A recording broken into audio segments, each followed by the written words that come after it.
Sam Faddis, you know the neighborhood.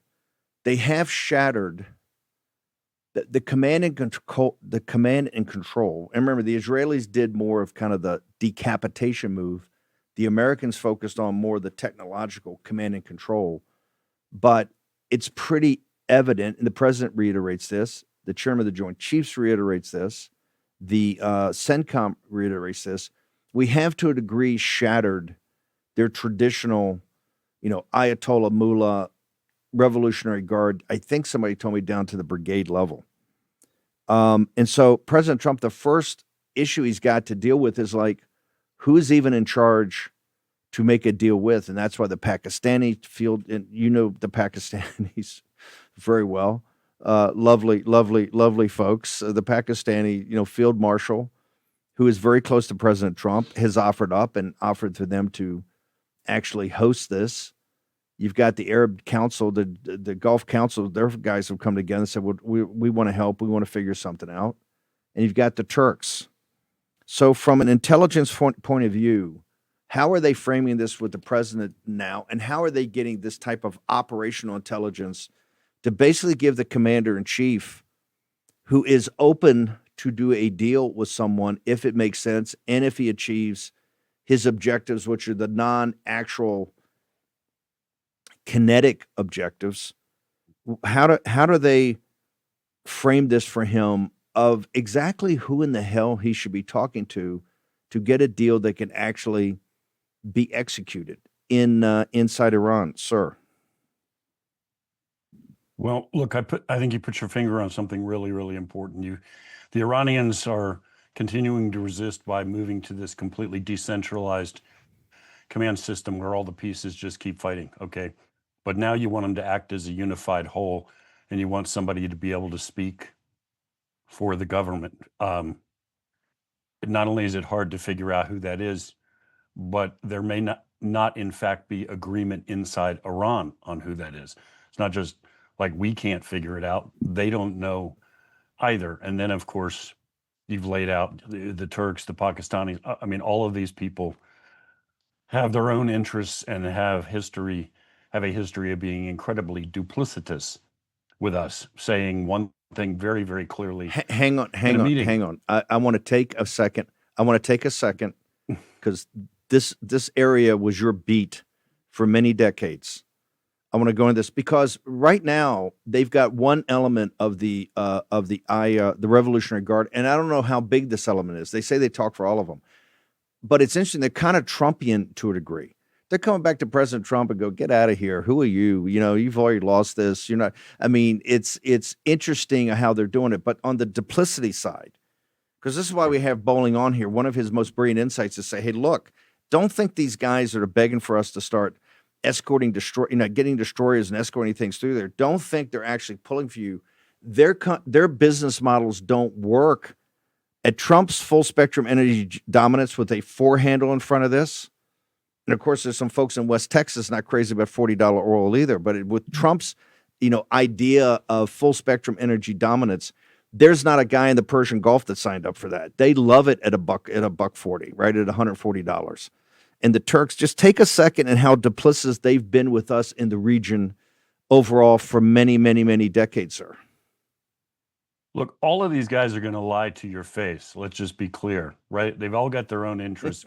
They're all going to sit down and swear loyalty and tell you that they're your brother and all of this, and we're going to drink a lot of tea, and they're going to tell us all kinds of wonderful things. And then they're going to walk right out. They're going to walk right out of the room and do exactly the opposite. It's not a question of them reneging on the agreement. The agreement actually means nothing at all to them. Right, we have this, weird American sense that okay, we had a negotiation, we had a deal. That means we actually agreed and intend to follow through on it. That is not the norm in the Middle East. The norm in the Middle East is we talked and swore that we were each other's brothers, and then you stab me in the back the second I walk out the door. I mean, I've sat in meetings with the Pakistanis where we were going to go raid a terrorist safe house. By the time we got to the terrorist safe house, the same guys we had just talked to had called the guys in the safe house and told them to get out of Dodge, right? That's that is the norm. So you have to understand that. It doesn't mean you have to be taken advantage of, but you have to force them to come to an agreement. You have to. It's you can't rely upon their word. You have to rely upon the fact that you put them in a position where they don't have any choice. One of the critical issues, obviously, here is your human intelligence. When you're sitting in the room with the sheikh and the sheikh is telling you one thing, what you really need is the guy in the sheikh's office who tells you what was the meeting that they had before they came in the room with you, what he's really saying, what he really intends to do. And then, of course, the same guy can tell you afterward what they did. That comes down to human intel. You know, you can't see that with a satellite. You're probably not going to pick that up in an intercept because the sheikh's not so stupid. He's talking over a phone about it. And I mean, you know my position on that. Our human intelligence is really, really weak. We don't have the guys we need inside there telling us, okay, great, this is what he's going to say, and this is what's really happening behind it. So you're in a little bit of a minefield, and you're in the dark. You would counsel.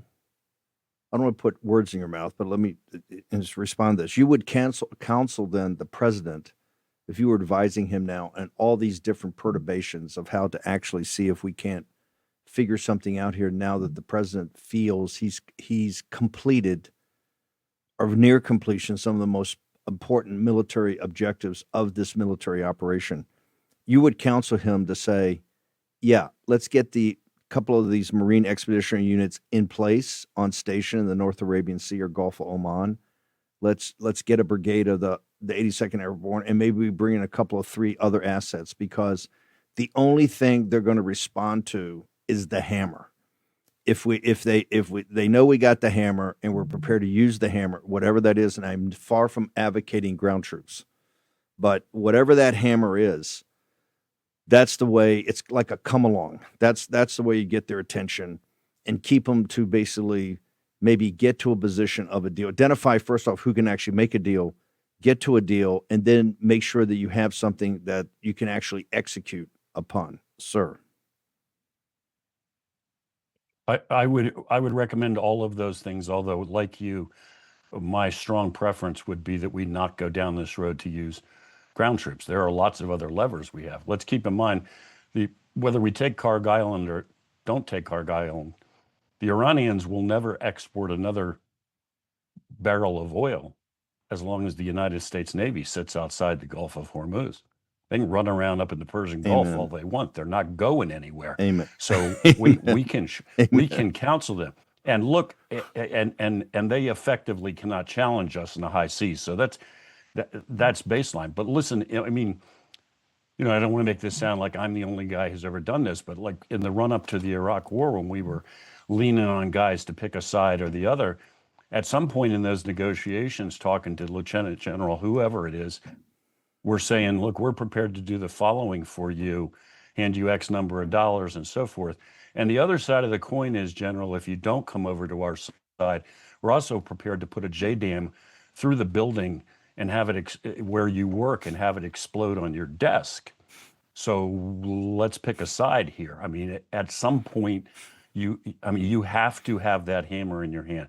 You run around the Middle East just asking people to be nice to you, and is a losing proposition. You will just be eaten alive over there.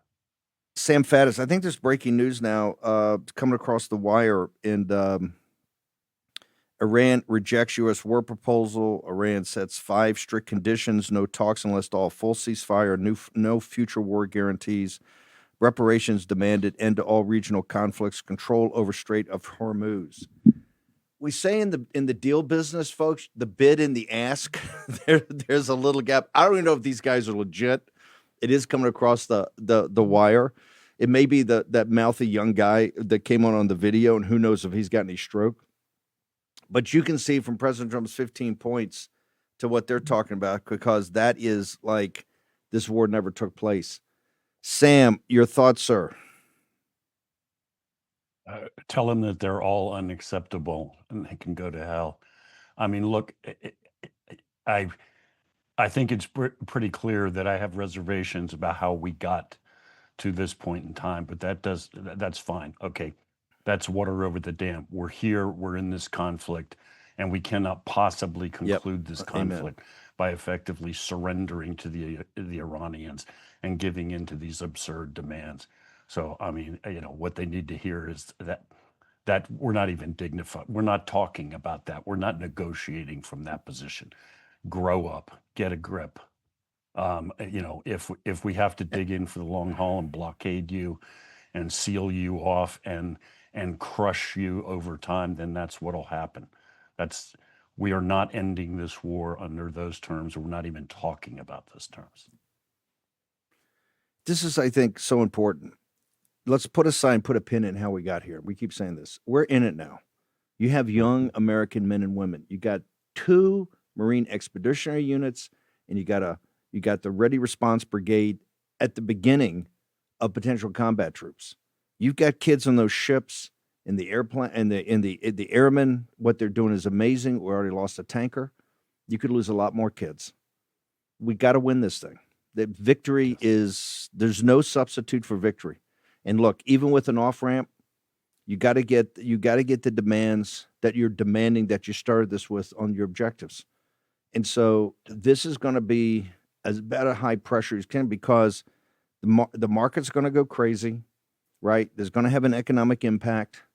You don't really have any allies over there. You got Israel, our world's greatest ally, is now getting ready for a major combat. Netanyahu sees this as the last reel of Godfather 1, right? Where he's taking them all out. They're getting ready to go pound Lebanon for a minute. He's not exactly listening up to, hey, we'd like to tone this thing down right now. He's revving up. And then there's nobody in the Gulf that is your ally. Turkey's not your ally. The Pakistanis are not your ally. These are not good people. And particularly the Darwinian, the good people ain't at the top, because to get to the top, you got to be a killer. I say that metaphorically, as President Trump would say. So we're in it now, and it's only going to get nastier and gnarlier. And I think if you got the president's back, you're going to have his back, and put your trust in him. And that's why I say he's got the weight of the world on his shoulders right now. And it's going to get even tougher as we grind through it. And you can see what just happened in the last 48 hours. That's why our magnificent military, they're in harm's way. And look, these kids signed up for it. So it's not like they're not whining. They said, this is what we signed up to do. We're here to do it. And they will execute magnificently, as they have always done. Sam FADDIS, any closing observations before I let you punch? No, I agree wholeheartedly. Look, people confuse the concept of ally with somehow or another that means our interests are perfectly aligned at all times. You can completely trust these guys. I mean, come on. We're not talking about family, man. We're talking about, we have some interests that align in some places some of the time. They will also stab you in the back, so you better look out for yourself. You cannot survive in the Middle East on trust. There is no such concept. Sam, where do people go to get on Substack, get that great magazine you put up and these great articles you put up?